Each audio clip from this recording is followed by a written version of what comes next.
அமெரிக்காவில் முறையான ஆவணங்கள் இல்லாமலும் சட்டவிரோதமாகவும் குடியேறியவர்களை கண்டறிந்து நாடு கடத்தி வருகிறார் ஜனாதிபதி டொனால்டு டிரம்ப். இந்நிலையில் அவரது உத்தரவுக்கேற்ப முறையான ஆவணங்கள் இல்லாமல் லாஸ் ஏஞ்சல்ஸ் நகரில் அத்துமீறி தங்கியிருந்த 44 பேரை அதிகாரிகள் கைது செய்துள்ளனர்.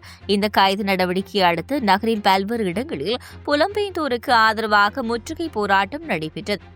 இதில் அதிகளவிலான மக்கள் பங்கேற்றனர். அதை கலைக்க போலீஸ் தரப்பில் முயற்சி நடந்தது. இதனால் அங்கு பரபரப்பு ஏற்பட்டது. அமெரிக்காவில் கலிபோர்னியாவில் அமைந்துள்ளது லாஸ் ஏஞ்சல்ஸ் நகரம். இது அமெரிக்காவில் அதிக மக்கள் வசிக்கும் நகரங்களில் ஒன்றாக உள்ளது.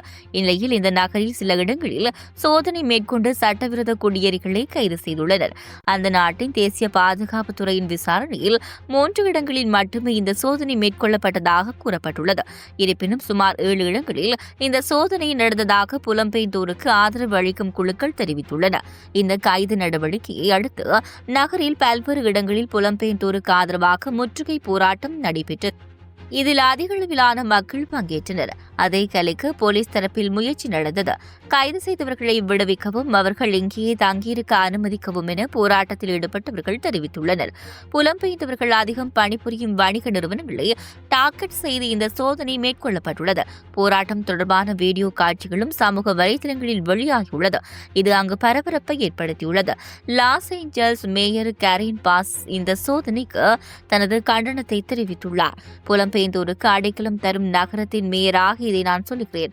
நகரத்தின் வளர்ச்சி சார்ந்து பல்வேறு வழிகளில் பங்களிக்கும் புலம்பெயர்ந்தோர் மீதான இந்த நடவடிக்கையை கண்டு கோபமடைந்துள்ளேன். இது நமது சமூகத்தில் பயங்கரவாதத்தை விதைக்க வழிவகுக்கும். மேலும் நகரத்தின் பாதுகாப்பு கொள்கைகளை சீர்குலைக்கும் வகையில் உள்ளது என அவர் கூறினார்.